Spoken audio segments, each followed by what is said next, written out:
Welcome to part 2 of the latest podcast from the Gold Chronicles with Jim Rickards, presented by Physical Gold Fund. That's really illuminating. Thank you. And just briefly, before we move on, it's what you said about England, of course, intrigued me because I'm an Englishman. Actually, it's only in the United States I've had to learn to call myself a Brit, not a term I would ever abuse at home. Exactly. Okay, so talking of which, actually, included in your definition of the global monetary elites is the Governor of the Bank of England. And I wondered if we could turn our attention to that institution just for a moment. I must say I have a sentimental interest because I went to school in walking distance at Threadneedle Street. But two more serious reasons. First, historically, it would seem that the Bank of England helped give shape to the modern central bank. And then looking forward, Mark Carney, the bank's current governor, will have his hands full managing the fallout from Brexit with all the global repercussions that you've mentioned. So I wonder if you could just take a moment now to share your thoughts about the Old Lady of Threadneedle Street. I'd be happy to. And for listeners who are not familiar, the Old Lady of Threadneedle Street is the nickname for the Bank of England because it's located on Threadneedle Street in the city of London. Yeah, what I do, John, I distinguish between the Bank of England as an historical institution, really the first central bank formed in exactly the way it was formed. Fabulous history, fabulous monetary history, great institutional memory, great traditions, and all of that, from what we have today, which is really just a pale shadow of what the Bank of England used to be. So there is this dichotomy between old and new, and we'll talk about that a little bit. But let's start with our friend Mark Carney. Mark Carney is the governor of the Bank of England, so he is in effect the equivalent of Janet Yellen, who's of course the chairwoman of the Board of Governors of the Federal Reserve System. He doesn't have the sole word. There is something called the MPC, the Monetary Policy Committee of the Bank of England. It has people go on and off it. Howard Davies was on it at one time. Danny Blanchflower, a professor up at Dartmouth these days, was on it. So, people kind of come and go from the Monetary Policy Committee. In effect, the equivalent of our Federal Open Market Committee, which, on a collegial basis get together and set rates. But no doubt that Mark Carney is by far first among equals. And again, as I say, performs a role similar to Janet Yellen. What people may not know is before he was governor of the Bank of England, Mark Carney was governor of the Bank of Canada, the Central Bank of Canada. I think there ought to be term limits on maybe geographic limits. I don't think you should be the head of two central banks. That seems a little bit over the top, but he was. I don't know of anyone else who was the head of central banks in two different countries. Actually, Sam Fisher comes close. Sam Fisher was the head of the Bank of Israel, and today is the vice chairman of the Board of Governors of the Federal Reserve System. So he was number one in Israel, number two at the Fed, but Mark Carney was number one in Canada, number one in the UK. So he's, I think he takes the prize. He's sort of a super elite, meaning not only was he the head of two different, G7 central banks, but he's also I believe he's the chairman, or if not, certainly a board member of the Bank for International Settlements. I think he is the chairman, actually, the Bank for International Settlements, which is nicknamed the Central Bankers' Central Bank. Bank for International Settlements, based in Basel, Switzerland, BIS for short. I call this a treehouse for central banking boys and girls. They meet there once a month. They have a lunch overlooking the river that runs nearby. No minutes, no notes, no press releases, no statements, no press conferences, nothing. They just close the doors and talk among themselves. This is really where the central bankers rigged the system, and it's completely beyond the scope of any jurisdiction. It's legally formed in Switzerland, but when the charter was set up, the Swiss law agreed that they wouldn't exert jurisdiction over the BIS, so it's almost as if it might as well be in outer space or planet Mars or something in terms of legal jurisdiction. It's almost like no country in the world, including the country where it is located, can tell them what to do. So it's about as secretive, autonomous, non-responsible as you can imagine. And one of the things they do, by the way, they are the secret broker for gold between countries and banks. So if the Federal Reserve wants to lease gold to JP Morgan for the account of the IMF, that transaction would run through the BIS so that we would never see it. You can look at the footnotes of the BIS financial statements and find evidence that they do this activity, but you won't find the specific names or the specific transactions. They just disclose that this is what they do. But it's where the gold market is manipulated, the physical gold market is manipulated. The paper gold market, just go to the COMEX. But physical gold is manipulated. Gold is moved around among central banks at BIS. Global policies are coordinated at BIS. So it's a super secret institution. So Mark Carney is chairman of the board at the BIS, governor of the Bank of England, former governor of the Bank of Canada. So as I say, a kind of super elite. Now, he's had an interesting role. By the way, the Bank of England, until 1971, well, actually technically 1973, when the IMF demonetized gold, did operate a gold standard. There was discretionary monetary policy side by side with the gold standard.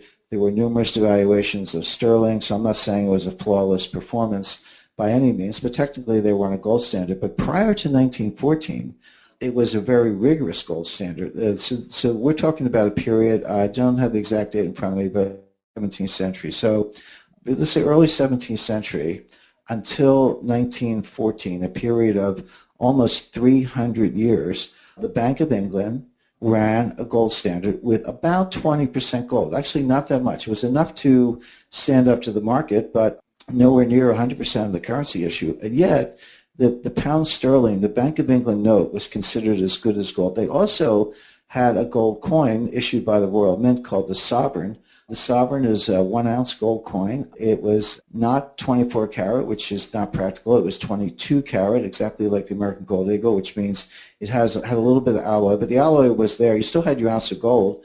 The alloy was there to give it some durability, so as it was getting passed around, it wouldn't wear out because, of course, gold is soft. If you have a 24 karat coin, it wears out, which you don't want.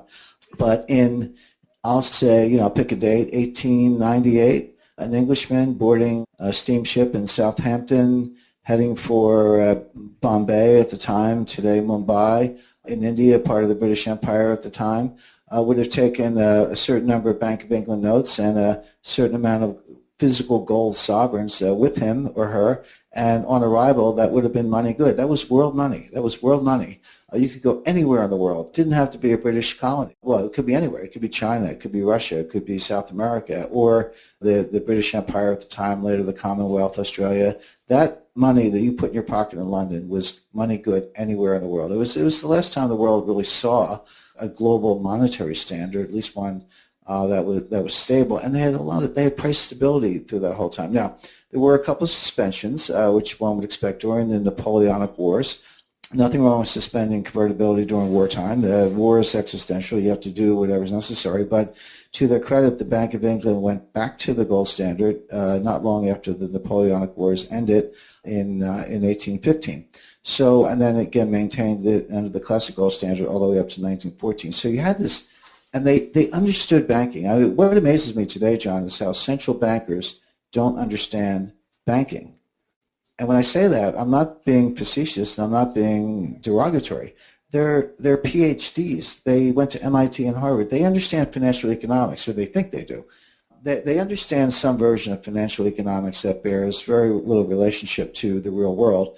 That's what they know. That's what they got their PhDs in. They're not actually bankers. I wish we had more bankers in the central bank, but we don't. We've got academics. But in the day, the bankers understood, and I was fortunate. I started my career in banking in the 70s when, the idea of banking was still meant something, but it was all based on confidence. Every banker knew that there were never enough liquid assets to pay the depositors. There was never enough gold to cash in every note, that what you had were some liquid assets and some gold so you could meet some demand, but you knew that there was never enough if it got out of control. And so what you did is you did everything possible to maintain confidence, integrity. And that's all gone by the board. Today, bankers are, I call JP Morgan the world's largest criminal enterprise. Bankers have squandered their integrity. They're an extended exercise in greed. They put themselves first instead of the customers. In my day, the customer always came first. You figured you put the customer first and you could make money. But today it's like, oh no, how do I make money? And the heck with the customer. So unfortunately, all this has been turned upside down. But that's the sort of a classic banking function. But my point being, it was all based on confidence. Today, bankers don't worry about confidence because they know the central banks will bail them out. They know that if they get in trouble, which they do like clockwork because banks always screw up, that the central bank will be there with tens of trillions of dollars of new liquidity, easy money, zero interest rates, negative interest rates, currency swaps, guarantees, whatever it takes, in other words. So all of that has gone by the board. So I would say that I have enormous respect for the economic and financial and banking history of the Bank of England. I think anyone who studies that history, I particularly recommend a book called Lombard Street by Walter Bagehot. Walter Bagehot, interestingly, was a journalist. He was not a trained academic, but he was one of these people who understood banking. And he wrote a book called Lombard Street about the UK money markets. All the things we're talking about, John, on this podcast: gold standard, lender of last resort. How do you maintain confidence? How do you maintain integrity? The importance of character. These are all covered in that book. It's a short book, not too difficult to read. But if you want to know what banking used to be like, and maybe again, actually, hopefully, that's a good book to read. But unfortunately, all that's gone by the board. What we have are people like Mark Carney, and Janet Yellen, Stan Fisher. They're not bad people. They're not dumb people. They're a lot smarter than I am. But they kind of know the wrong things. They know a version of financial economics, as I say, that does not correspond well with the real world. Thanks very much, Jim. That's a great tour of that significant piece of history and its implications for the present. So now over to you, Alex. What questions do you have today from our listeners? Thank you very much, John. And Jim, back to the point you were just making, fascinating points about the Bank of England. Big fan of history myself. And there's one thing that you mentioned is, Ed, during this time they were on a gold standard for 300 years. You had mentioned that it was world money. I would contend that, based upon a little anecdotal point, it's still world money. Unless the U.S. Air Force changed its procedure since the last time I checked. To my knowledge, they put an ounce of gold in the survival kit of Air Force pilots when they are deployed overseas. And my guess is that they can use this as money if they go down or if they crash. That's accepted no matter where they are worldwide. I think that's right, Alex. There are a few global phenomena. One of them, I think the word beer is the same in every language. Except Spanish is cerveza, but everywhere else you go, even in Japan, it's biru. But some version of beer, so that's universal. And the other universal, in addition to beer, is gold. So I agree with that completely. Okay, very good. So the first question is coming in from Joel H. It's in regards to the Shanghai Accord. Joel, by the way, is something of a celebrity. So Joel, hi. Glad to have you on the webinar today. He's got almost 250,000 followers on Twitter. His question is, does the threat of perpetual bonds in Japan disrupt the Shanghai Accord? Well, first of all, that's on the table. There's some reporting just really in the last couple of days that when Ben Bernanke was there, Ben Bernanke was in Japan earlier this week, meeting with Abe and recommending helicopter money. No surprise from Helicopter Ben. But it was reported that when he was there on an earlier visit in April, he had spoken to the Japanese about perpetual bonds. And this is a variation on modern monetary theory, debt monetization, a version of helicopter money. It goes by a lot of different names, but the scenario is something like this. What's wrong with spending money? Why don't we just have bigger deficits, and then we run these bigger deficits, we spend the money on whatever, infrastructure, build some new highways, airports, and we need all that. I'm not saying that infrastructure isn't a need. Of course it is. But the U.S. has a 100% debt to GDP ratio. Japan has a 250% debt to GDP ratio. Greece is somewhere between the U.S. and Japan, but Japan takes the cake.